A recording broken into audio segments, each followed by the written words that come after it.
그래서 저희 지우는 손가락을 빨았나 봅니다. 왜냐면 공갈 젖꼭지를 정말 1도 안 빨았어요. 그렇게 가져다 주고 연습시키고 진짜 별 행동을 다 했는데도 전혀 빨지 않더라고요. 저희 지우 같은 경우는. 그래서 엄지손가락을 택해서 그렇게 빨았습니다. 4살까지. 네, 안녕하세요. 찌우맘입니다. 오늘도 이 찌우맘이 육아 정보를 가지고 왔습니다. 안녕! 많은 엄마들의 고민거리, 바로 공갈 젖꼭지 사용할까 말까, 이 고민에 대해서 많이들 생각해 보셨을 텐데요. 오늘 찌우맘이 거기에 대한 정보를 빠삭히 가져왔으니까 영상 처음부터 끝까지 시청해주세요. 오늘의 주제는 공갈 젖꼭지에 대한 주제라고 아까 제가 설명을 했는데요. 왜냐하면 제가 이 주제를 안 그래도 한번 다뤄보고 싶다 약간 이랬는데 인스타 DM으로 다이렉트로 왔습니다. 바로 저희 아이가 지금 3살인데 아직도 공갈 젖꼭지를 못 떼고 있습니다. 정말 많은 시도를 했는데 떼는 방법을 도저히 모르겠어요. 찌우맘이 알려주세요 라고 제가 열심히 이 주제를 준비해 봤습니다. 이거 그리고 진짜 이거에 대한 고민이 한 분이 아니라 저 친하신 또 인치님께서 또 댓글로 남겨주셨어요. 저 아이 공갈 젖꼭지 떼는 방법 좀 알려주세요. 이 주제를 다뤄주세요 라고 하셔서 제가 바로 이 주제를 바로 이 주제를 이렇게 가져왔습니다. 이렇게 궁금하신 거 저한테 인스타로 혹은 댓글로 달아주시면 제가 바로바로 준비해드릴 테니까 그냥 여러분들은 저한테 질문만 넣어주세요. 사연과 같이. 그럼 제가 이렇게 준비해드리겠습니다. 나중에 약간 좀 구독자도 많아지고 하게 되면 제가 이런 걸로 이벤트도 한번 열어볼게요. 그러니까 많은 참여 부탁드리겠습니다. 많은 엄마들의 근심과는 달리 공갈 젖꼭지를 빠는 것이 어린 아이들에게 의학적이나 심리적인 문제를 일으키지 않는다고 하네요. 연구치가 나는 6살 이전에 공갈 젖꼭지 사용을 그만둔다고 해서 뻐드렁이나 부정교합이나 이러한 치아 발달의 문제도 생기지 않는다고 합니다. 저는 또 다른 예시를 설명하자고 하면 약간 이 케이스랑 다르긴 한데 저 같은 케이스는 지우가 공갈 젖꼭지를 빠는 대신 이 엄지손가락을 엄청 빨았거든요. 근데 이 엄지손가락을 오랫동안 빨다 보니까 이 앞니가 살짝 튀어나오는 것 같더라고요. 제 생각에는. 그런데 딱 사진 찍을 때 봤을 때도 여기 앞니 2개가 약간 살짝 삐뚤어지게 나오길래 그때부터 딱 자각을 한 거예요. 안 되겠다. 이렇게 그대로 둬서는 안 되겠다라는 생각으로 빨리 떼야겠다라는 생각은 가지긴 했어요. 그런데 이 같은 경우도 6살 이전까지만 공갈 젖꼭지나 손가락을 뗀다고 하면 크게 부정교합이나 앞니 돌출이나 이러한 상황들은 현저히 확률이 작아지기 때문에 크게 걱정 안 하셔도 된다고 합니다. 오히려 적절하게 사용하게 되면 육아에 도움이 될 수도 있습니다. 공갈 젖꼭지를 빨게 되면 손가락을 빠는 걸 줄일 수가 있다고 하는데요. 그래서 저희 지우는 손가락을 빨았나 봅니다. 왜냐면 공갈 젖꼭지를 정말 1도 안 빨았어요. 그렇게 가져다 주고 연습시키고 진짜 별 행동을 다 했는데도 전혀 빨지 않더라고요. 저희 지우 같은 경우는. 그래서 엄지손가락을 택해서 그렇게 빨았습니다. 4살까지. 정말 공갈 젖꼭지에도 종류별로 굉장히 다양해요. 약간 실리콘이 딱딱하다든지 아니면 실리콘이 너무 말랑말랑하다든지 이런 종류들이나 이렇게 둘러싸여 있는 이런 부분이 딱딱하다든지 아니면은 볼에 흡착력이 된다든지 이런 종류들이 굉장히 많기 때문에 제 친구들 중에서는 공갈 젖꼭지를 무는 아이들이 되게 많았어요. 그래서 저는 그게 너무 부러웠거든요. 공갈 젖꼭지 물고 다니는 애들 보면 진짜 왜 우리 지우는 안 물까.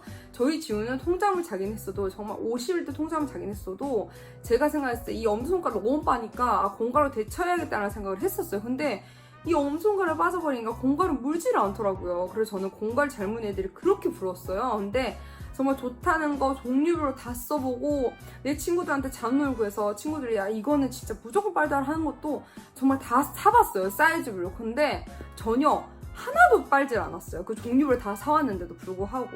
그래서 공갈 젖꼭지 빠는 아이들이 정말 저는 부러웠습니다. 또한 공갈 젖꼭지는 영아 산통을 감소시키기도 한다고 하네요. 정서적으로나 영아들에게 안정감을 줄 수도 있다고 하니 이런 것들도 다 장점이겠죠? 최근에는 영아 돌연사를 줄일 수도 있다는 의학적인 데이터가 나오기 시작해서 더욱더 부모님들의 긍정적인 견해들이 많아지고 있습니다. 그러면 대체 이 공갈 젖꼭지 언제까지 빨게 놔둬야 되나요? 라고 궁금해하시는 부모님들이 굉장히 많으실 텐데요. 어린 아이들 같은 경우에는 빨려는 욕구가 굉장히 강해서 손가락이나 공갈 젖꼭지를 빠는 경우가 많은데요. 6개월, 7개월쯤 되면 어느 정도 빠는 욕구가 충족이 되면서 대개는 저절로 자연스럽게 빠는 것을 중지하게 된다고도 하네요. 하지만 유난히 공갈 젖꼭지를 계속 빨리는 아기들도 있습니다. 이런 경우에는 너무 무리하게 끊으려고 하면 아이들도 스트레스를 받기 때문에 무리하게 끊으려고 하는 것보다는 서서히 자연스럽게 끊을 수 있도록 도와주시는 게 맞습니다. 간혹 엄마들이 편해서 이 공갈 젖꼭지를 떼기 싫어하는 경우도 있는데요. 그러면 절대 안 된다고 합니다. 유아원에 갈 나이가 돼서도 이 공갈 젖꼭지를 빨게 되면 주변 친구들로부터 놀림을 받을 수 있는 상황들이 올 수 있기 때문에 공갈 젖꼭지에 대한 의존이 높지 않도록 도와주시는 게 맞아요. 대개는 세월이 흘러서 아이가 친구들이 사귀고 다른 것에 관심이 많아지면서 저절로 공갈 젖꼭지를 떼게 되니 공갈 젖꼭지 사용을 하는 거에 대해서 너무 겁내하지는 마세요. 그리고 공갈 젖꼭지를 피해야 할 상황들이 있습니다. 이걸 제가 정리해왔습니다. 첫 번째, 모유 수유하는 사주 이전에는 절대 사용하지 마세요. 생후 4주 이전에는 공갈 젖꼭지를 사용하면 모유가 줄어들 수 있습니다. 왜냐하면 이 모유 같은 경우는 아이가 계속 모유를 먹어줘야 모유가 자꾸 생성이 되고 만들어지기 때문에 이거를 공갈 젖꼭지를 사용해버리면 모유가 만들어지는 습관이 정착되기도 전에 그런 습관들로 인해서 모유량이 적어진다고 하네요. 그러니 4주 이전에는 절대 사용하시는 거 금물입니다. 두 번째, 배고파서 우는 아이들에게는 절대 주지 마세요. 식사 대용으로 주시는 부모님들이 계시는데요. 이건 절대 금지입니다. 공갈 젖꼭지를 물리면 먹을 것을 주는 줄 알고 열심히 아이들을 빨게 됩니다. 그러면서 아이가 실망하게 되고 조금 지나서 먹을 것을 준다고 하더라도 쉽게 먹을 위험이 있으니 절대로 먹을 것 대신해서 식사 대용으로 주시는 것은 금지세요. 세 번째, 언어를 배울 시기에도 공갈 젖꼭지로 입을 막아두지 마세요. 언어를 배우는 시기에 필요 이상으로 공갈 젖꼭지를 사용하게 되면 아이들이 언어를 사용할 때 조금 더 늦춰지는 경우가 생길 수도 있습니다. 아기의 입 같은 경우는 항상 열려 있어야 하는데 열려 있으므로 말을 하기도 하고 그리고 말을 트기도 하는데 공갈 젖꼭지가 항상 입에 물려있게 되면 아무래도 빨리 당겨야 하는데 부족할 수가 있어요. 그리고 공갈 젖꼭지 사용하는데 주의할 점. 첫 번째, 생후 6개월까지는 젖꼭지를 잘 소독해서 사용해 주셔야 합니다. 두 번째, 빈 우유병 꼭지를 공갈 젖꼭지 대용으로 사용해서는 절대 안 됩니다. 우유병 꼭지를 빨게 되면 아이들의 공기를 들어 마셔서 아기 속이 불편할 수도 있습니다. 세 번째, 아이가 젖꼭지를 잘 떨어뜨린다고 해서 절대 줄 같은 걸로 묶어주지 마세요. 왜냐하면 목에 걸어서 주게 된다면 자칫하면 목에 걸려서 아이들에게 위험한 상황을 초래할 수도 있습니다. 요즘에는 공갈 젖꼭지를 이렇게 늘어뜨려서 줄로 메고 다닐 수 있는 아이템들이 굉장히 많더라고요. 그런 것들도 되도록 잘 찾아보셔서 최대한 길지 않은 거, 너무 길어버리면 이게 또 목에 조를 수도 있고 그렇다고 해서 너무 짧아버리면 또 그런 것 또한 위험할 수 있기 때문에 잘 살펴보시고 이것저것 상품 같은 것도 잘 비교해 보셔서 우리 아이에게 어떤 게 맞는지 그리고 어떤 게 위험하지 않은지 이런 것도 잘 찾아보셔서 구매해 주시는 게 좋아요. 그리고 네 번째, 실리콘 일체형을 추천합니다.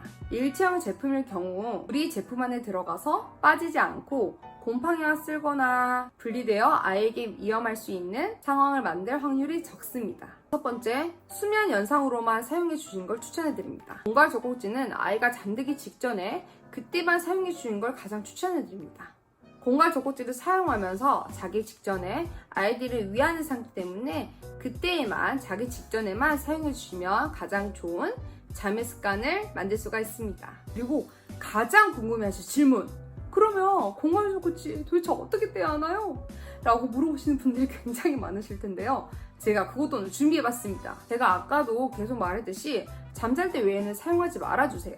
그러면서 공갈 젖꼭지 무는 습관을 그리고 또는 횟수를 점점 줄여주세요. 또한 공갈 젖꼭지를 뗄 때에는 공갈 젖꼭지 외에 인형이나 베개 같은 애착이 어떠한 물건들을 만들어주시는 게 가장 좋습니다. 그리고 6개월 이후에 끊는 것을 바로 추천해드립니다. 그 뒤에는 아이가 자의식이라는 게 생기게 됩니다. 그러면서 자신이 선호하는 것에 고집을 부리게 되고 그러할 가능성이 현저히 높아짐으로써 인지 능력이 발달하기 전에 떼는 게 가장 좋습니다. 주변에도 공갈 젖꼭지를 떼려고 정말 많은 것들을 하시더라고요. 뭐 공갈 젖꼭지에 식초를 바른다든지 아니면 간장이나 그리고 엄청 쓴 약 같은 거 있잖아요. 그런 거 바른다든지 아니면은 보는 앞에서 아이한테 가위로 자르다든지 아니면 뭐 인형에 막 빨갛게 입술을 칠해놓고 거기 공갈 젖꼭지 물린다든지 이런 충격요법들이 굉장히 많은데 저 또한 지우 손가락 뗄 때 뭐 안 해본 게 없어요. 매운 것도 발라보고 막 짠 것도 발라보고 쓴 것도 발라보고 다 했는데 다 실패했거든요. 그러면서 제가 어떠한 책을 읽어줬는데 그때 바로 뗐어요. 근데 그게 뭐 충격요법일 수도 있긴 한데 저한테는 제일 확실한 방법이어가지고 그거 제가 다음에 꼭 가지고 올게요. 제가 진짜 그걸 너무 소개를 해드리고 싶어서 이건 저는 지우는 바로 진짜 이거 한 방이었어. 한 방. 진짜 책 한 권에.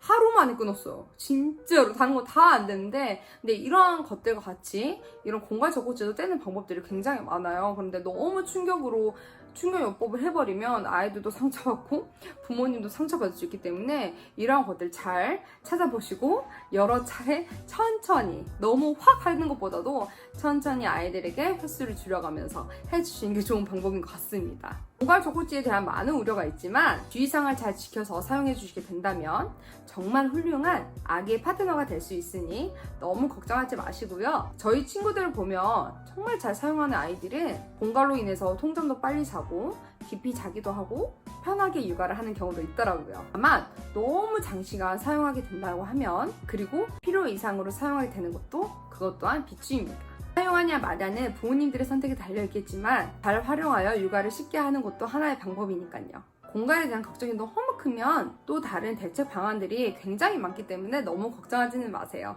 그 어떤 방법을 선택하든지 불안해하지 마시고 본인의 선택을 믿고 가셔도 충분합니다. 어떤 도나 아이템보다도 아이들에게는 가장 중요한 것은 엄마의 평온하고 안정된 마음입니다. 오늘도 찌음함의 정보가 도움이 되셨나요? 도움이 되셨으면 좋아요, 구독 한번 눌러주세요. 안녕!